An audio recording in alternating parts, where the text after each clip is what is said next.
right, joining us now for more on this, Rick Grinnell, former advisor to 4 U.S. ambassadors to the UN and a Fox News contributor. Good morning, Rick.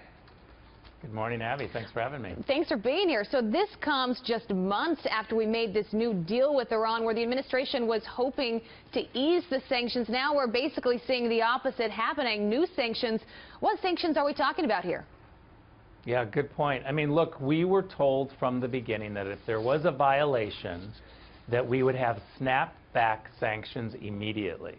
Now, look, many people are very fearful of the Obama administration's ability to negotiate a really tough deal. We have confirmation from the UN even that the Iranians have violated the resolutions passed by the UN and the Iran deal. They've not only violated this ballistic missile testing in October and in November, but they've also been in violation of the travel ban.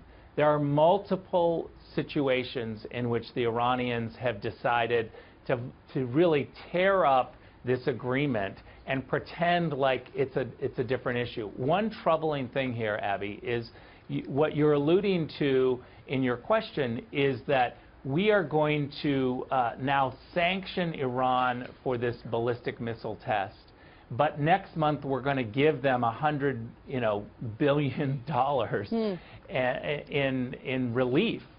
And so it just doesn't make sense that we're going to 1 month sanction them and then the next month give them money.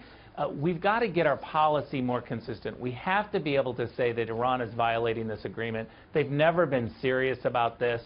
Even the fuel swap has got some questions on whether or not it was really uranium that we swapped out. Some people are saying that the IAEA is going to tell us next month whether or not they inspected those ships. The IAEA is not confirming whether or not they did immediate inspections. There's a lot of questions about this deal. Yeah. And the fact that the U.S. is now just going to do these minor sanctions, I think is troubling. I mean, the Obama administration made it clear early on that this was a deal that was not based on trust. Was that a clear indication to you that this deal might not end up being what they hoped for? Can we ever trust Iran?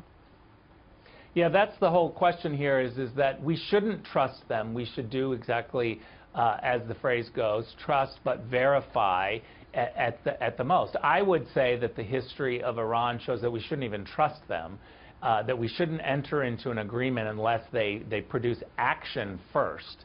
And that's never been the case. I mean, you just look at whether or not we've had unfettered access to try to figure out whether or not they really do have the amount of centrifuges that they claim they have, or the amount of uranium that they say that we're starting with.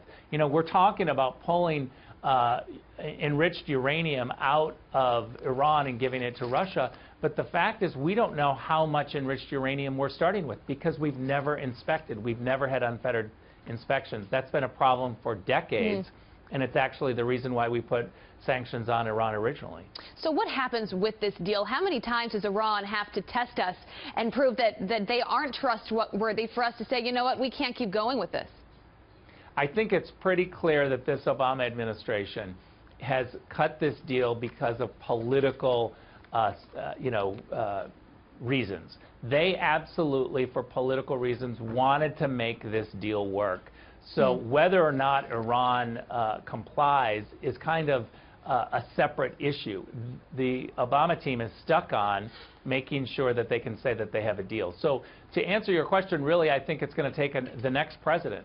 Whoever the next president is going to have to be able to decide whether or not Iran has complied. And I think the evidence already shows when the UN says you violated a resolution, I think it's pretty clear that Iran violated the resolution. Well, whoever gets it handed to them in 2016, it will not be an easy job. Rick Grinnell, thanks for being with us, and Happy New Year's Eve to you.